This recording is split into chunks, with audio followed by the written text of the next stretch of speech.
Hello அன்பா, welcome to Aadi cinema. 2018 வெளிவந்த ஆப்ரக்கா டாப்ரா படம் எப்போ இருக்குன்னு தான் பார்க்க போகிறோம்.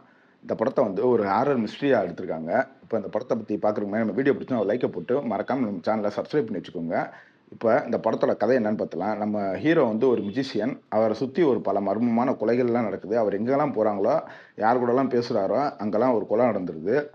இந்த கொலைகளுக்கு காரணம் என்ன? ஏன் இதெல்லாம் நடக்குது? அப்படின்றத ஒரு ட்விஸ்ட் பண்ணி வச்சு சொன்னது தான் இந்த படத்தோட கதை. இப்போ இந்த படத்தை பார்க்கலாமா என்னன்னு கேட்டிங்கன்னா, இந்த படத்தில் வந்து தமிழ் டப்பிங் கொஞ்சம் ஓகேவா இருந்துச்சு. படம் வந்து 1951 நடக்கிற மணிக்கு இவங்க இது பண்ணனால, படத்தோட ஒளிப்பதிவும் அந்த காலத்துல எடுத்த மணிக்கே இருந்துச்சு. அதாவது நம்ம எம்ஜிஆர், சிவாஜி படங்கள்லாம் பார்த்துருப்போம்ல, அந்த மணி பாணியில தான் இந்த கதை ஸ்க்ரீன் ப்ளேயே இருந்துச்சு.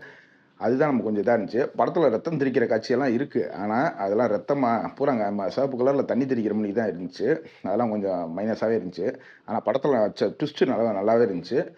ஒரு முக்கியமான குறிப்பு, இந்த படத்த வந்து நீங்க ஆன்லைன்ல டவுன்லோட் பண்ணி பார்த்தீங்கன்னா, ஃபேமிலியோட பார்க்க முடியாது. ஏன்னா, அடல்ட் கன்டென்ட் இருக்கு. நியூடிட்டியான சீன்ஸ்லாம் நெறையா இருக்கு.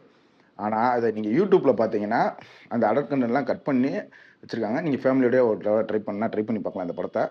மொத்தத்தில கடைசில ட்விஸ்ட்டுக்காக இந்த படத்த பார்க்கணும்னா பாருங்க. ஏன்னா, இது வந்து இப்பயே சொல்ட்டேன். ஏன்னா, நம்ம எம்ஜிஆர் காலத்து டெக்னிக் ஒளிப்பதிவுல தான் இந்த படம் இருக்கு. மித்தபடி ஸ்டோரியா பார்த்தா அது ஒரு நல்ல படம் தான். ட்ரை பண்ணி பாருங்க.